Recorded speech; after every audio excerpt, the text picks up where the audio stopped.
رب اشرح لي صدري ويسر لي امري واحلل عقدة من لساني يفقهوا قولي. கண்ணியத்திற்குரிய எல்லாம் வல்ல அல்லாஹ்வின் நல்லடியார்களே, அல்லாஹ்வுடைய சாந்தியும் சமாதானமும் இங்கு அமர்ந்திருக்கக்கூடிய நம் அனைவர் மீதும் உண்டாகட்டுமாக என்ற பிரார்த்தனையோடு இன்றைய உரையினை ஆரம்பம் செய்கின்றோம். நேற்றைய தினம் சல்மான் அல் ஃபாரிஸ் என்று சொல்லக்கூடிய ஒரு நபி தோழர், இவர் எப்பேற்பட்ட ஒரு நிலையில் இருந்தார், மார்க்க தேடலின் அடிப்படையில அவருடைய வாழ்க்கை எங்கெல்லாம் நகர்ந்து பயணித்து சென்றது என்பதை நாம் பார்த்திருந்தோம். ஒரு கட்டத்தில் நபிகள் நாயகம் ஸல்லல்லாஹு அலைஹி வஸல்லம் அவர்களை சந்தித்த அவர் இஸ்லாத்தை ஏற்றுக்கொண்டதற்கு பிறகு இஸ்லாத்திற்கும் அல்லாஹுக்கும் நபிகள் நாயகம் ஸல்லல்லாஹு அலைஹி வஸல்லம் எவ்வளவு ஒரு முக்கியமான நபராக இருந்தார் என்பதை இன்ஷா அல்லாஹ் இன்றைய தினம் பார்க்க இருக்கிறோம். இவர் எந்த அளவுக்கு இஸ்லாத்துக்காக ஒரு பக்கபலமாக இருந்த ஒரு நபர் அப்படின்னா, யாராவது இஸ்லாத்தை கேளிக்கையாக ஏதேனும் பேசிவிட்டார்கள் என்று சொன்னால் அதற்கு உடனடியாக பதிலடி கொடுக்கக்கூடியவராக இந்த சல்மான் அல் ஃபாரிஸ் இந்த இஸ்லாத்தின் மீது பற்று உடையவராக இருந்தார். ஒரு கட்டத்துல என்ன ஆச்சு அப்படின்னா, இந்த சில நயவஞ்சகர்கள் என்ன பண்ணாங்க, யூத கூட்டத்தை சேர்ந்த சில நபர்கள் நேரா சல்மான் அல் ஃபாரிஸ் இருக்கக்கூடிய இடத்துக்கு வந்து என்ன சொல்றாங்கன்னா, உங்ககிட்ட ஏதோ இறை தூதர் வந்திருக்கிறாரமே, இந்த இறை தூதர் என்னமோ உங்களுக்கு மலம் ஜலம் கழிப்பதெல்லாம் எப்படி சொல்லி தராராமே அப்படின்னு ஒரு நக்கலாக ஒரு கேளிக்கையாக அவர்கள் கிண்டல் அடித்துக் கொண்டிருந்தார்கள். இதை பார்த்த சல்மான் அல் ஃபாரிஸ் உடனுக்குடனாக அந்த இடத்துல இருக்கக்கூடிய நபர்களுக்கு பதிலடி தரார். இவர் பதிலடி தரது எப்படி அப்படின்னா, இவர் ஒரு அடிமையில இருக்கக்கூடிய ஒரு நபர். ஒரு கட்டத்துல சஹாபாக்கள் நபிகள் நாயகம் ஸல்லல்லாஹு அலைஹி வஸல்லம் எல்லோரும் சேர்ந்து இந்த சல்மான் அல் ஃபாரிஸ் அவங்க விடுதலை பண்ணிடுறாங்க. இவர் விடுதலை அடைந்த ஒரு நபர். ஒரு கட்டத்துல யாருடைய உள்ளமாக இருந்தாலும் என்ன தோணும் அப்படின்னா, நம்ம இத்தனை நாளா ஒரு அடிமையாக தானே இருந்தோம், நம்ம பேச்சுக்கெல்லாம் யாராவது மரியாதை கொடுப்பாங்களா, ஒரு தடவை ஒரு கால் இவங்களை எதிர்த்து நம்மளால பேசிட முடியுமா அப்படிங்கிற ஒரு மனப்பக்குவம் தான் அவங்க இருக்கும். யதார்த்தனாலே அப்படிதான் அடிமைப்பட்டு இருந்தோம். இப்ப இவங்களுக்கு முன்னாடியெல்லாம் நம்ம எப்படி பேசுறதுங்கிற கூச்சம், ஒரு பயம் அதான் இருக்கதான் செய்யும். ஆனால் இந்த சல்மான் அல் ஃபாரிஸ் விடுதலையான ஒரு சில நாட்களில் என்ன பண்றாரு அப்படின்னா, இந்த மார்க்கத்துக்கு எதிராக கேளிக்கையாக பேசப்படக்கூடிய அந்த நேரத்துல ரோஷம் கொண்ட இவர் சொல்றாரு, ஆமா எங்களுக்கு இந்த தூதர் வந்திருக்கிறாரு, மலம் ஜலத்தை இந்த காபாவை முன்னோக்கி அவர் கழிக்க வேண்டாம் அப்படிங்கிற ஒழுங்குமுறையை எங்களுக்கு சொல்லித்தராரு, சுத்தமாக அதை தூய்மைப்படுத்த வேண்டும்ங்கிற அந்த விஷயத்தையும் எங்களுக்கு சொல்லி தராரு, இந்த விட்டை இருக்கு பாத்தீங்களா, இந்த விட்டையாலும் எலும்புகளாலும் சுத்தம் பண்ணக்கூடாதுங்கிறத எங்களுக்கு கற்றுக் கொடுக்கிறாரு அப்படிங்கிறத ஒரு அழகிய முறையில அந்த கேளிக்கை செய்தவர்களுக்கு பதிலடியாக தராரு. சுத்தத்தை போதிச்சு தராரு. இப்போ உன்ன மாதிரி விட்டத்திலயோ எலும்புலியமா எங்களை வந்து சுத்தம் பண்ண சொல்றாரு, அதெல்லாம் கூடாது, கிப்லாவை நோக்கி முன்னோக்கி அந்த மலம் ஜலத்தை கழிக்க கூடாதுங்கிற ஒரு ஒழுங்கினத்தை எங்களுக்கு கற்றுத்தரக்கூடியவராக இந்த முகமது இருக்கிறார் அப்படிங்கிற அளவுக்கு யாராவது ஒருத்தங்க இஸ்லாத்துக்கு எதிராகவோ நபிகள் நாயகத்துக்கு எதிராகவோ கேலி செய்ய ஆரம்பித்து விட்டால் ஏதாவது பரிகாசம் பேசினாங்க அப்படின்னா அதற்கு உடனடியாக பதில் தரக்கூடியவர்களாக இந்த சல்மான் அல் ஃபாரிஸ் அவங்க இருந்தார்கள். இது ஒண்ணா. ரெண்டாவது என்ன ஆகுது அப்படின்னா, ஒரு செய்தியை ஒண்ணு அறிவிக்கிறார். அந்த செய்தியும் அவர் கடைபிடிக்கக்கூடியவராக இருந்தார். என்ன செய்தி அப்படின்னா, நபிகள் நாயகம் ஸல்லல்லாஹு அலைஹி வஸல்லம் அறிவிக்கிறாங்க, யார் ஒருவர் நாட்டினுடைய இந்த எல்லை காவலாளியாக ஒரு பகல் ஒரு இரவு இருக்கின்றார்களோ அவர்கள் ஒரு மாத காலம் நோன்பு வைத்த நன்மை, ஒரு மாத காலம் நின்று வணங்கக்கூடிய ஒரு நன்மையை அவர் பெற்று விடுவார் அப்படிங்கிற செய்தி. அவருடைய தொடர்ச்சியில இன்னும் எந்த அளவு சிறப்பு வருதுன்னா, ஒரு கால் அந்த வாயில் காவலாக நாட்டினுடைய எல்லைக்கு பாதுகாப்பாக இருக்கக்கூடிய ஒரு நபர் அவர் இறந்து விட்டாலும் அவருடைய நற்காரியங்கள் பதிவு செய்யப்பட்டு கொண்டே இருக்கும், அவர் அல்லாஹ்விடத்துல உணவளிக்கப்படுகிறார் அப்படிங்கிற செய்தியும் சொல்லி அந்த நபர் கபருக்குழியில அதை யார் வேதனை செய்கின்றாரோ அவரிடமிருந்து பாதுகாப்பும் பெற்றுவிட்டார் அப்படிங்கிற இந்த செய்தியை அறிவிச்சது நபிகள் நாயகம் சொன்னாருங்கிற இந்த செய்தியை மக்களிடத்துல கொண்டு வந்த ஒரே செய்தி இந்த சல்மான் அல் ஃபாரிஸ் அவங்க தான் கொண்டு வந்தாங்க. அந்த அடிப்படையில் அவர் இருந்தார். எப்படி உணரலாம் அப்படின்னா, இந்த அகல் போர்க்களம் இருக்கு பாத்தீங்களா, அகல் போர்க்களம் இஸ்லாத்தினுடைய மிகப்பெரிய பிரசித்தி பெற்ற ஒரு போர்க்களம். வாய்ப்பு இருந்தால் அவருடைய போர்க்களத்தை பத்தி நான் பின்னாடி பார்ப்போம். அந்த போர்க்களத்துக்கு நபிகள் நாயகம் ஸல்லல்லாஹு அலைஹி வஸல்லம் அவர்களும் ஏனைய சஹாபாக்களும் எல்லா விதத்திலும் எதிரிகளை எப்படி எதிர்கொள்வது அப்படிங்கிற திட்டத்துல இருக்கும் போது ஒரே ஒரு நபர் பாரசீகத்தை சார்ந்த இந்த சல்மான் அல் ஃபாரிஸ் என்ன சொல்றாருன்னா, ஏன் அல்லாஹ்வின் தூதரே, நம்ம இந்த மதீனாவை இந்த எல்லையை சுத்தி ஒரு பெரிய ஒரு அகல் தோண்டினால் என்ன அப்படிங்கிறத அந்த கோரிக்கை அந்த கருத்தை முன்வைக்கிறார். அந்த கருத்தை முன்வச்ச உடனே நபிகள் நாயகம் ஸல்லல்லாஹு அலைஹி வஸல்லம் அவரும் சஹாபாக்களும் இரவு பகல் பார்க்காமல் அந்த அகலை தோண்டக்கூடியவர்களாக இருந்தார்கள்.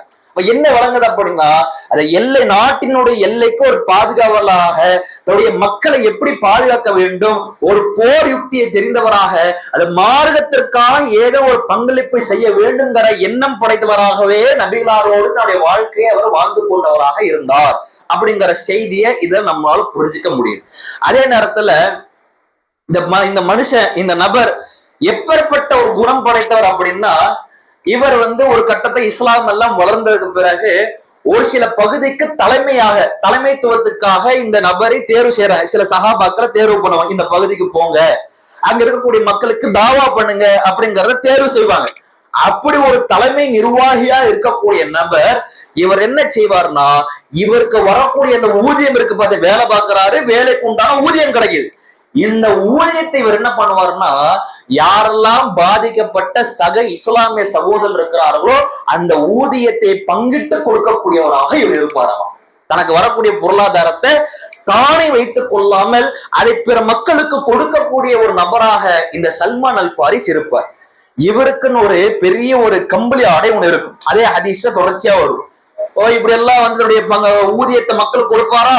ரெண்டாவது என்ன பண்ணுவார் அப்படின்னா, இவர் என்ன பண்ணுவார் அப்படின்னா, இவருக்கும் ஒரு பெரிய ஒரு கம்பளி இருக்கும். அந்த கம்பளியில ஒரு பகுதியை கிழிச்சு விரிப்பாக வைத்துக் கொள்வார், அதுல உட்கார்ந்துக்குவார். இன்னொரு பகுதியை தன்னுடைய ஆடையாக வைத்துக் கொண்டு உட்கார்ந்துக்குவார். இவர் தான் இப்படிதான் பண்ணுவார்.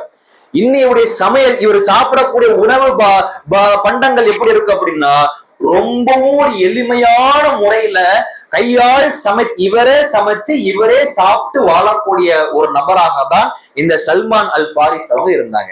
இப்பேற்பட்ட ஒரு வாழ்க்கைக்கு சொந்தக்காரராக ஒரு பிரபலமான ஒரு வாழ்க்கையும் கிடையாது, ஒரு உயர்தரமான வாழ்க்கையும் கிடையாது. ஆனாலும் ஒரு எளிமையான வாழ்க்கையில் நபிகள் நாயகத்தோடு தன்னுடைய நேரத்தை எப்படியெல்லாம் மார்க்கத்திற்காக கழிக்க முடியுமோ அந்த அளவுக்கு தியாகம் செய்த ஒரு நபர். இது எந்த அளவுக்கு நம்ம உணரலாம் அப்படின்னா, ஒரு கட்டத்துல ஒரு சஹாபாக்கள் இருக்கிற ஒரு நேரம், அந்த கூட்டத்தை நோக்கி யார் வராரு அப்படின்னா அபு சுஃபியான். அப்ப அபு சுஃபியான் அவர்கள் இஸ்லாத்தை ஏற்றுக்கொள்ளவில்லை. இஸ்லாத்தை ஏற்றுக்கொள்ளாத ஒரு நபராக தான் அந்த கூட்டத்துக்கு வராரு.